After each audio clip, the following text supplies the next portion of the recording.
Welcome back to the United Pubcast for your match preview. Manchester United against Tottenham. Man United against Tottenham, big game sort of in Premier League history when you look back at Manchester United's history and sort of big occasions. And obviously Tottenham over the last couple of years have stepped up to the plate at times. But I'm talking about stepping up to the plate. Larry has failed a late fitness test, just like Anthony Martial. And George has come in last minute. And when I talk about last minute, I mean last minute. Like, think about Anthony Martial against Everton getting injured in the warm-up. That was the case. So if you are pleased that George has filled in an emergency situation, please do leave a like on the video. That would be great. And George, talking about your midweek, midweek football is back. It's usually the Europa League stuff when we get to Thursday and Friday night football here in Australia, but it is English Premier League action. So talk to me, because Erik ten Hag has found a way in terms of bouncing back from defeats, whether that be the first two defeats or the heavy defeat against Manchester City. This team has shown some type of ability to bounce back and get results when needed. We did have the disappointing result against Newcastle. Now a big game on the cards against the disappointing result against Newcastle, I should say. Now we've got a big game ahead against Spurs. Are you confident in Erik ten Hag's ability to get things going again? For me, I'm just confident in United's ability to beat Spurs, regardless of the situation. I barely remember losing to them over the last 5 years or so. No, we lose to them a fair bit. Maybe not Old Trafford. I don't want to bring up the 6-1. Welcome to this positive chat, everyone. Apart from 6-1, when have we? Over the last at Old Trafford, I'm not sure at Old Trafford. I know obviously the one that springs to mind is 2 games over the last 5 years. The 6-1 and the 2-0 when Eriksen scored after 10 seconds, but otherwise, I think there was 1 or 2 at White Hart Lane as well. I think there was 1 or 2 at White Hart Lane, maybe Mourinho or Van Gaal. That's ages ago. That's 7 years. Yeah, I suppose so. Yeah, the one that springs to mind for me is Gareth Bale at Old Trafford in the 12-13 season when we won. I think Shinji Kagawa was playing as well. That's the one that always sticks out for me for some reason. But enough about Tottenham's victories at Old Trafford. Fingers crossed that doesn't happen this week. But in regards to that, yes, obviously everyone can see from the title, okay, lads, it's Spurs. Okay, there is that sort of meme going around when you are a Man United fan, and what Roy Keane famously said in regards to Sir Alex Ferguson's sort of team talk. Said, lads, it's Spurs, just get on with it. And there is always a case of that. And I was discussing with 1 or 2 people earlier saying, Spurs are a good team, okay? You can't take them like that anymore. It's not what they used to be 15, 20 years ago. But then also you do look at how a season unfolds, and they do show huge characteristics of them sort of playing like Spurs over the last 10, 15 years in regards to how they bottle a few occasions. So how do you see this Spurs team in regards to, are they Tottenham from what we remember as kids, or under Antonio Conte and sort of good players like Son and Harry Kane, etc.?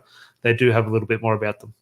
I do think they'd have a bit more about them, and I think largely that's down to Conte. At the start of the season, I had them finishing second, and that almost purely was because of Conte. Were it not for Conte, I wouldn't even have them finishing in the top 4.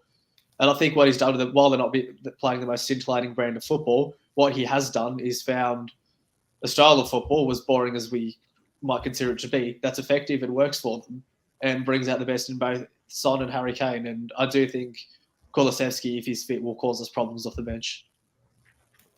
Yeah, no, definitely. Well, yeah, he's one who's sort of flying under the radar. We do mention Son and Harry Kane so often, but he has had a great start to life. And Rodrigo mentioned I would take him in United's midfield if I'm being completely. Well, their midfield, especially those 2 came in January, didn't they? Bentancur and Kulusevski. They came in January. Yeah, since then, I think they hit the ground running and have done very well. Adam, good to see you, mate. And Chris is always struts in. Good to see you, mate. But in regards to that, okay, let's throw those sort of not obscure names, but Kulusevski and Bentancur, throw them out of the hat and just look at Harry Kane and Son. Who is the danger? Now, obviously, both danger men. But if you had to pin one into, he's the one I'm worried about. Now, Son this season hasn't been in great form, but the moment we said that, I think he banged in a hat-trick. I think it was against Leicester City. So both in form, who scares you more in regards to if you're a Man United defender or a Man United manager, Harry Kane or Son? I think with the state of our back four right now, I think it'd be Son, because our centre-backs, should the pairing be Varane Martinez, I think are more than capable of dealing with a prime Harry Kane. Varane's shown he can do that with strikers of high calibre, both for France and Real Madrid. Yeah. Martinez seems to complement him well. But as good as Dalot has been on the ball and in trying to adapt to Ten Hag system, I do still see his defensive liabilities. That's why, in my opinion, I'm still not completely sold on him as a right back. I would like to see investment in there in the future, but that's another discussion. Well, speaking of another discussion, I'm sure we will have it. I've seen 1 or 2 things, again, from a few reliable outlets, it does look like in regards to Diogo Dalot. Now, there's nothing groundbreaking in regards to anything, a move is on the cards, but it does look like a few clubs do have a potential interest in Diogo Dalot. It'll be interesting when we have a look at his contract situation. It does sound like Diogo Dalot does want to stay, but then we do have to look at what Erik ten Hag wants, and it will be interesting because he is someone who I think has improved and taken his chance. However, in saying that, there is still room to improve and room to potentially upgrade. So the Diogo Dalot situation is very interesting.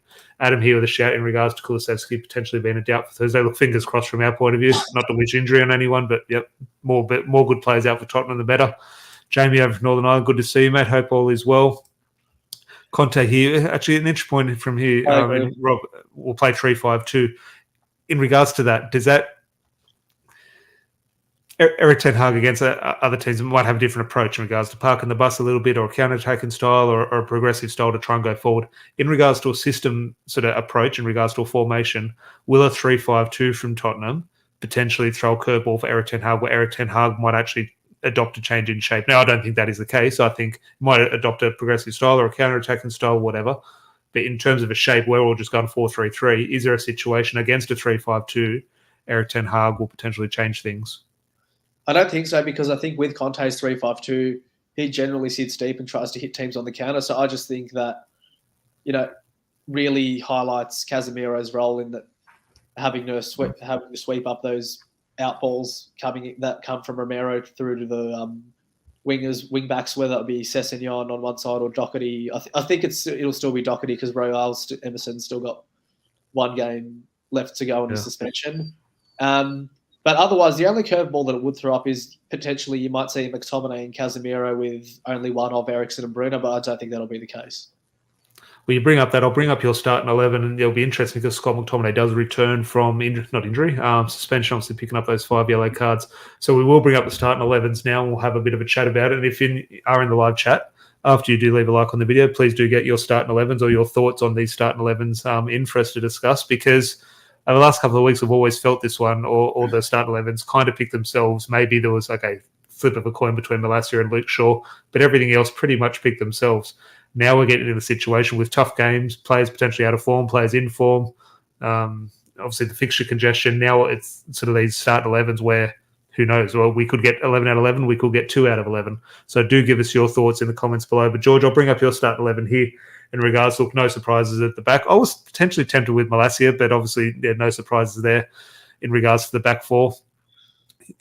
This is obviously before Erik ten Hag gives us any fitness update in regards to Christian Eriksen. You've gone under the assumption that Christian Eriksen will be fit, or I say not ill, and a front three of no one, including Marcus Rashford. So talk me through that starting 11. Obviously the big omission is the Englishman up front.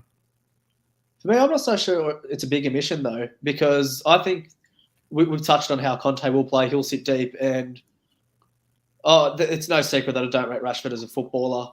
And the one thing that Rashford does do well is run in behind. And against a team that's going to sit so deep, he's not going to have the opportunity to do that. And we've seen that he's not a very intelligent footballer. He doesn't have the vision to pick a pass, the intelligence to know when to take a player on one-on-one, or the ability to consistently do it, and isn't great with his crossing or passing. So for me, I don't see this as the game for a Rashford.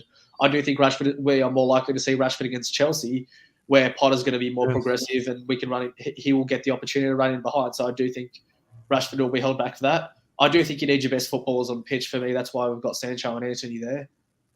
And Ronaldo, like you said earlier, if the chance is going to fall in the box, which with Tottenham playing pretty deep, which is going to be likely what we're doing, putting the ball in the box, you want arguably the greatest goal scorer of all time to do that.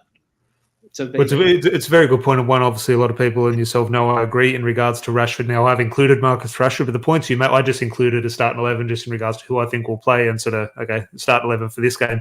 But your points in regards to the way Tottenham will play, I very much agree in regards to Jadon Sancho being far better suited in regards to that space and the space being in front of the Spurs back four and being able to pick a pass. So I definitely don't disagree with any of your thinking there. Adam here saying we should have more possession than them with the style they play. So I'd like to see both Christian Eriksen and Bruno back. Yeah, look, it is one game. While it is a big game, this is one of the big games, George. When you go away to Anfield or away to Man City or Chelsea or wherever, it's one of those ones we think, they might dominate or we might have less possession. This is one of those big games. And I know, we're putting Tottenham in the big game category. Yes, we are. Of course we are. But obviously, maybe banter aside, you probably wouldn't. But it is a big game. It's one we're going in, we're going to dominate the game. And it's kind of, I don't think that's a Tottenham thing. I think that's more of an Antonio Conte thing. Now, Antonio Conte will probably sit there and say, no, you're not dominated. I'm actually quite comfortable. This is where I want to be. But it's one of those ones where, Adam's right in regards to Bruno and Eriksen, we probably will dominate the possession stats. Yeah, I agree. That's why I think the role of Casemiro was so important, because they are going to be very lethal on the counter. Richarlison's a name we haven't brought up yet. I know that there has been some criticism of him just for not scoring the league, but I personally don't read too much into that criticism, because without scoring, I think he actually has played quite well. Yeah, no, Tottenham, they're just that team that has just been prodding along and doing what Tottenham do, or I shouldn't say Tottenham, doing what Antonio Conte does in the league. So you do have to give them credit. We do have to be mindful. But Rob here saying we've had the possession the last 4 games and still struggled to break a low block and score goals. Yeah, it is one of those ones where we think of a low block team, we think of whoever it be, West Ham, Southampton, Bournemouth, or whatever. We never really think of it as one of the bigger teams. And this will look like at Man United against Bournemouth or Fulham sort of thing. But it is a big game in regards to the name of opposition. Now, some positivity here from Dom in regards to Spurs will win 3-1, and Bok here saying Spurs will beat us 1-0. It's probably not out of the question, but I'd like to stay clear of that negativity. Not negativity, but I'll try and be a bit more glass half full and hope Manchester United can get the win. But Bok's here saying... I'm honestly confident. We're flaccid in attack and Spurs set up Italian defensively. Spurs will rely on the odd chance to win, and with Kane and Son, they'll obviously have that chance to score. With Rashford, we won't score if we played for 90 hours. Look, I get the feeling with that. Obviously, no, George and I are obviously big critics of Marcus Rashford. Rashford can score goals. He scored goals against Tottenham before. I'm sure he has. Yes, he has. That's running in behind. Obviously. But even that last chance against Newcastle the other day, I wasn't confident it was going to go in. Another day he puts that in and we're having a different debate about Marcus Rashford. I understand that, but it is one where I'll get into my starting 11s. Emad, good to see you, Emad. Hope all is well. And Adam here, the game is a must-win. Yeah, God, I've stopped looking at the table, and not so much in regards to United where we want to be. I've stopped looking at it for the sake of where Arsenal are. On that point, who would you rather win the league this year, Arsenal or City?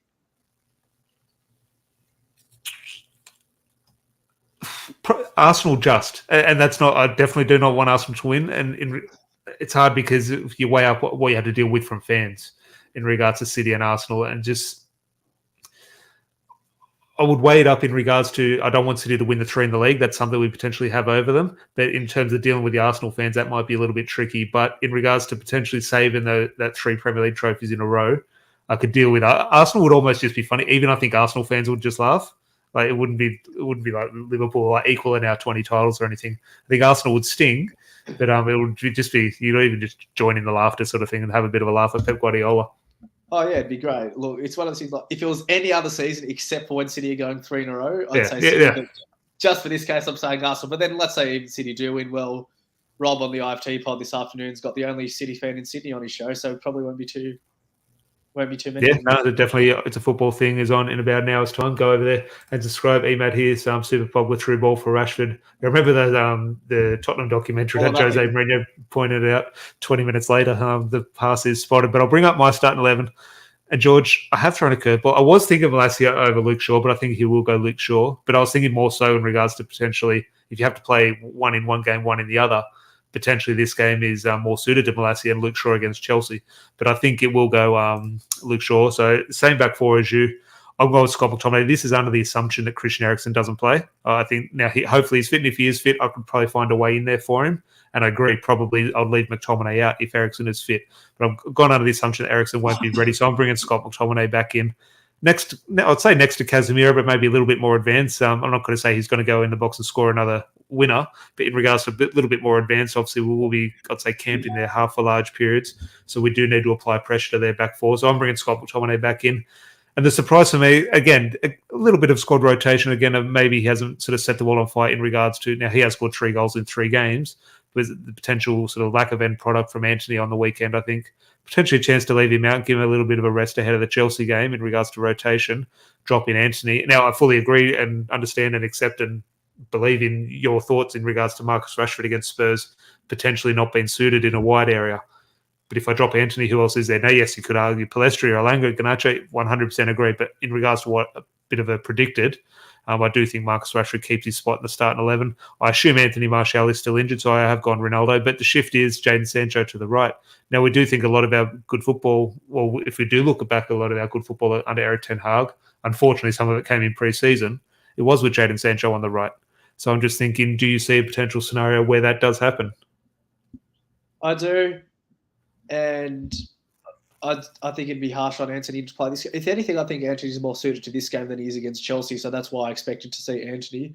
I think this is probably a more appropriate. I would have gone with this sort of starting lineup, maybe Malacia in for sure for when we play against Chelsea. But yeah, otherwise I can't argue McTominay. Potentially, you can argue the way that Spurs are so lethal on the counter. You might want the extra help for Casemiro with McTominay there.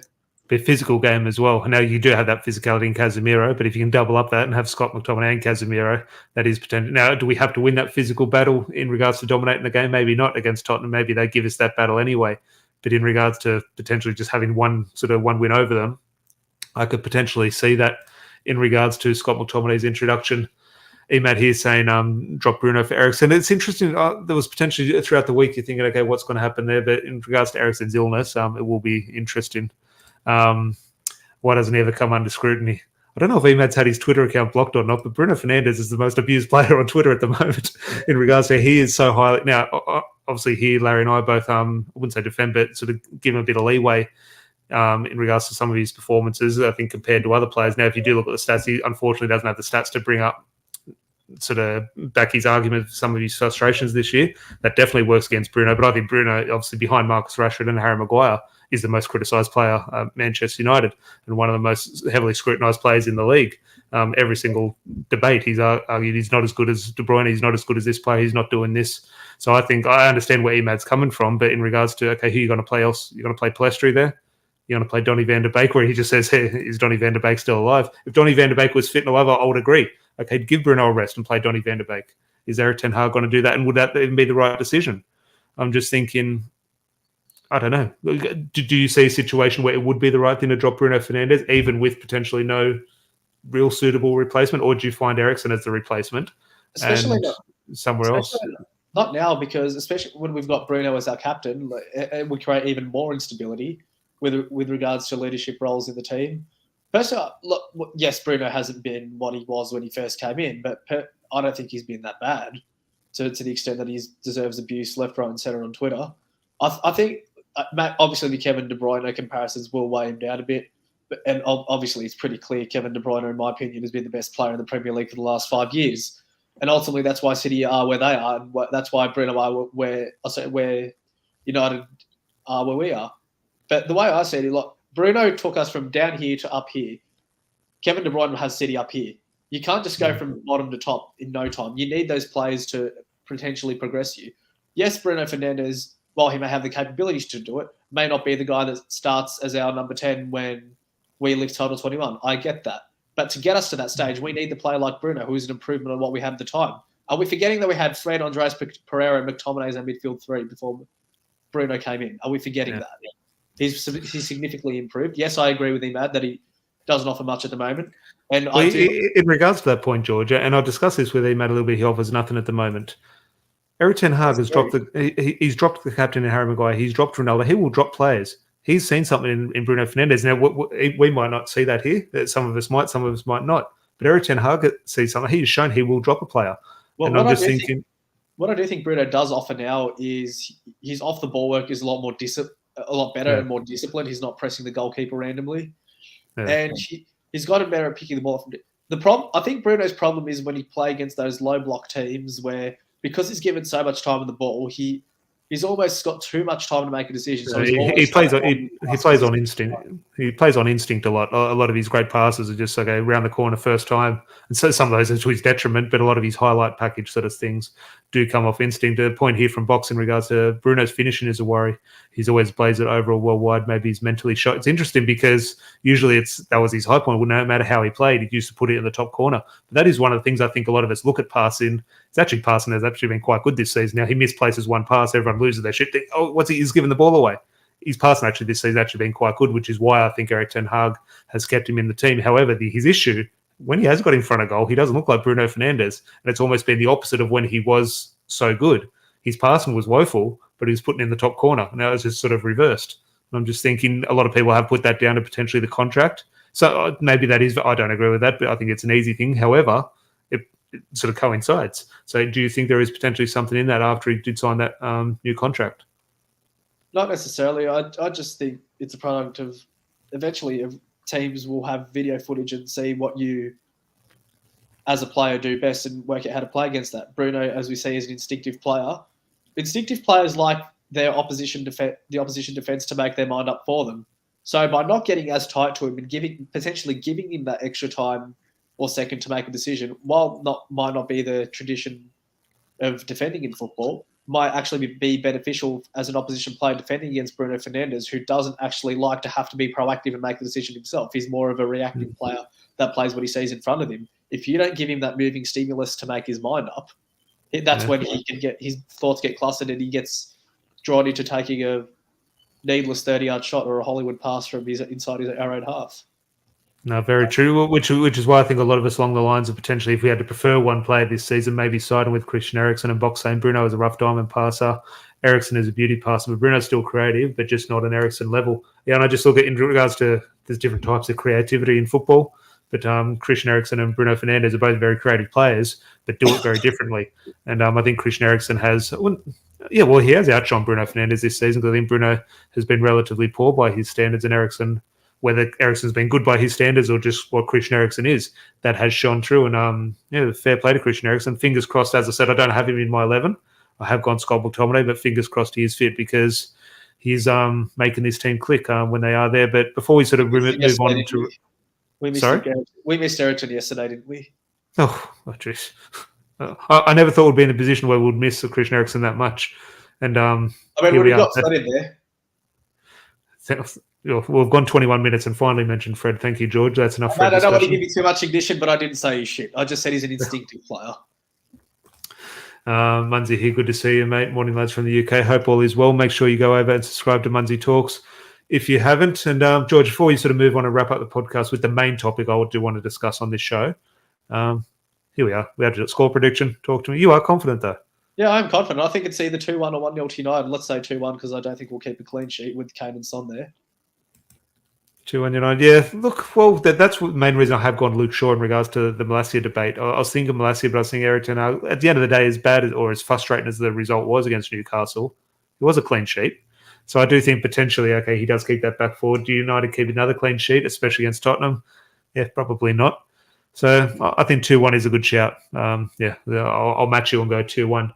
But there is one more topic I do want to discuss, and make sure you do get your thoughts in the live chat in regards to this, because I think it is the main topic of the day in regards to football, and we should dissect it and sort of go into depth in it, George.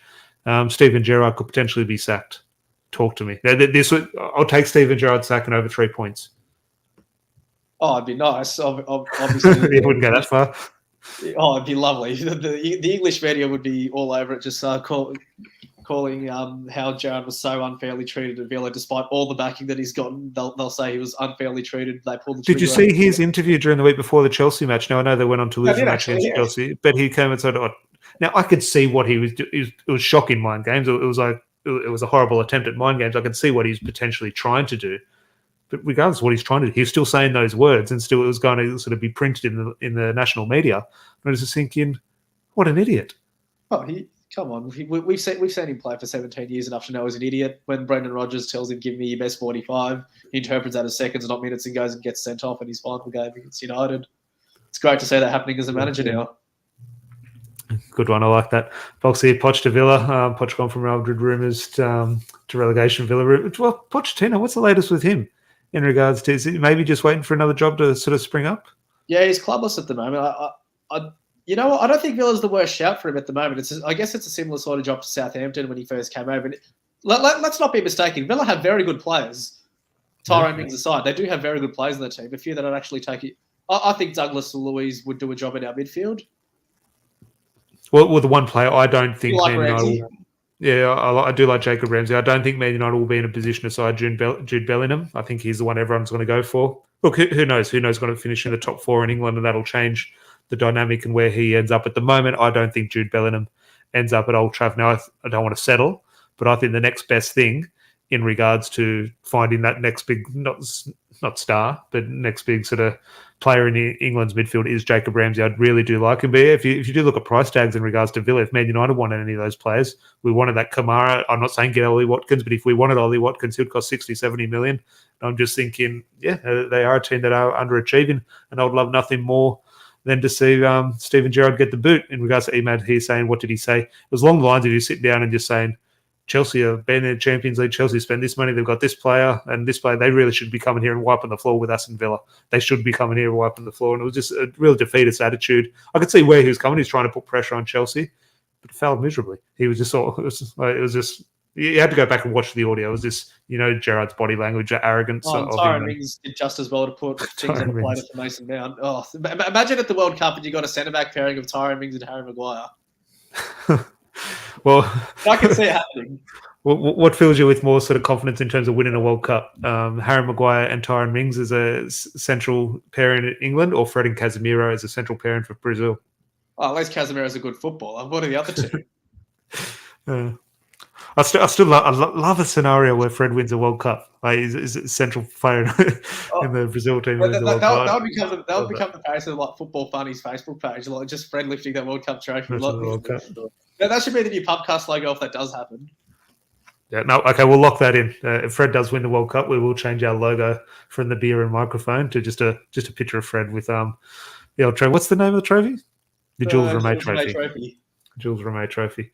Smalling should honestly be picked for England. A shout. I definitely agree. Would he? I don't think he's in the squad. I don't think Chris Smalling. I think Ben White definitely should have been picked for England as well. He wasn't in the squad. Fikayo Tomori didn't even get a game. But I don't think Smalling has been. He's never in and around it, is he? But he really should be. Not since the Russia World Cup, he hasn't been. Yeah, so, but he feel his best football over the last couple of years come in the last 2 years. So, yeah, look, I'd love to see Chris Smalling there. But we will start to wrap up. Just one more comedy from Bok. Do appreciate the interaction tonight, mate. We can claim the World Cup with Brazil, win it with Telles, Fred, Anthony, Casemiro, like when Arsenal claimed Germany. Look, there is definitely, that is what I watch the World Cup for now. A lot of people in the chat will know my feelings towards Australian football and the Socceroos. When they are on the telly, I will watch and I hope they do well.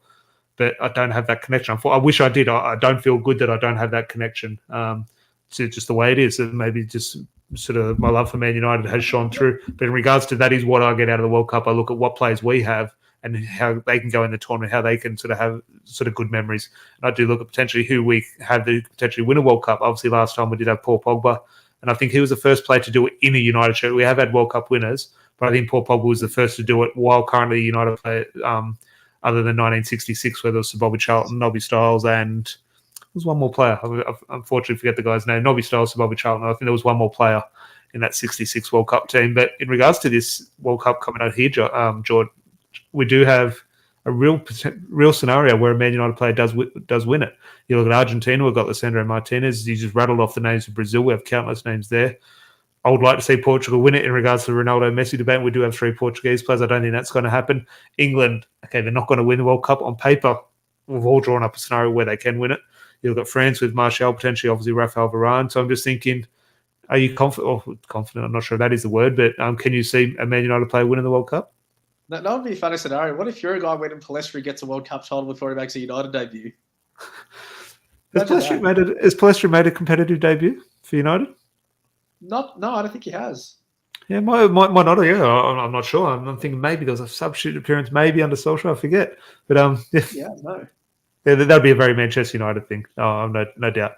But I think he's the next potentially make a. I think he makes his debut very soon. I think, speaking about Steven Gerrard, I think in the League Cup, I think Palestri does get a run. I remember I was watching the 21s the other day in regards to the young Norwegian kid. I watch very good player. I do like him. Yeah, he scored a goal. He put Man United in the lead against Chelsea. Chelsea went back to 3-1, and then in the 95th minute, Man United was still 3-1 down, and Shoatire scored in the 95th and 96th minute to equalise 3-3. So a lot of those players still knocking on the door. It's one. I wouldn't say criticism, a very Ten Hag, Boxy with a shout, obviously in the Australian group. Hannibal, who's obviously warming himself to Birmingham fans. Birmingham fans are really enjoying what they're seeing from Hannibal on loan. But in regards to that, what was my last point there? What was the last point I was making before Bok distracted me? United players potentially winning the World Cup. Something along the lines of Palestri. Palestri. When does he I make think his debut? I think against Villa in the League Cup, I think he's next in line to really sort of. He's always in and around, and Eric Ten Hag training photos, and I can just have a sense he's that next player. Because my one criticism, this is my point in regards to Eric Ten Hag, not a criticism, but something we do want to see, and I fully understand and accept. I'm on his side in regards to the pressure he must be facing as Man United manager. He doesn't favour the youth. He had a lot of youth on the bench to maybe just throw a risk and gamble a little bit against Newcastle. He didn't make those changes. And I'm just thinking, I can understand that. I understand the pressure. It's very easy me sitting on the couch to throw the kids on. I understand it's not that easy. But there does come a time as Man United manager, you do have to throw the kitchen sink a little bit and sort of place your trust in youth. And Eric Ten Hag hasn't really done that this season. Again, not to criticise him, but it is worth a debate. Do you think he was put off by doing that against because when he sort of attempted it against Real Sociedad when he threw on McNeil and Garnacho with 5 minutes to go? Not that I think they were bad, but ultimately we didn't get look, I don't think it was the wrong decision not to put them on. It was one of those ones I fully understand. Yeah, no, but in regards to, we all saw the bench against Newcastle, Plestri, Manu, players like that, Garnacho. Again, I don't think it was the wrong decision not to use them. But ultimately, if you don't win the game, you think, well, what could have been? And maybe it could have been the right decision. So it's just one of those things. I'm sure their time will come. But it is potentially something I do want to see a little bit more from Eric Ten Hag, even just one player for 20 minutes. Throw him on, do give him a chance, because suddenly Anthony Martial was out, McTominay was injured. Our bench had 6 kids. And I'm just thinking that shows the depth, so they are going to get there or potentially get their chance soon. I mean, Mikel Arteta threw on Ethan Waneri as a 15-year-old not too long ago against Brentford. Yeah, they're away at Brentford. I do remember that. Fair play. Record setter for that kid. Rob here will wrap up with this one. It would have been nice to spark like Garnacho when nothing else was happening. That's my point in regards to when it's 0-0. I fully understand the sort of hesitation from Eric Ten Hag. I'm trying the kid on, but ultimately, if it's 0-0 in a game like that at Old Trafford, that is where I would say stars are made. That is what sometimes they need that occasion to kick on. Ideally, you wouldn't play Rashford in that knockout match against Midtjylland, the chance game where you needed to throw him on. The rest is history. So I think Makeda against Aston Villa won us a title, for God's sake.